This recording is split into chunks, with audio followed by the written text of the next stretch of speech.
High বলেছিলাম যে second part আসবে, তো চলে এসছে। তো আমরা স্টার্টার খাওয়ার পর চলে গিয়েছিলাম আবার বিয়ে দেখতে। তখন এসে দেখি যে বিয়ে শুরু হয়ে গেছে, তো এসে নাচানাচি করলাম আর কি, যেটা আমাদের কাজ। এই শুভদৃষ্টির পার্টটাতেই পুরো মজা লাগে আর কি দেখতে। তারপর যাই হোক, বিয়েতে বসে যাওয়ার পর আমরা আবারও খেতে গেলাম।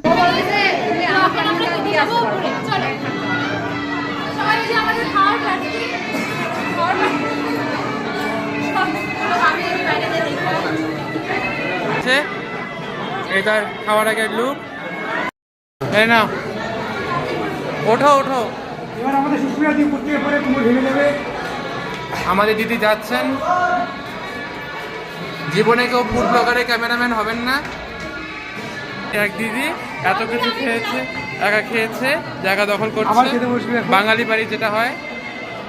তো অনেকক্ষণ বসে থাকার পর তারপরে টেবিল পরিষ্কার করলো, এখন ওয়েট করছি খাওয়ার জন্য। চলো শেষ, টাটা, বাই।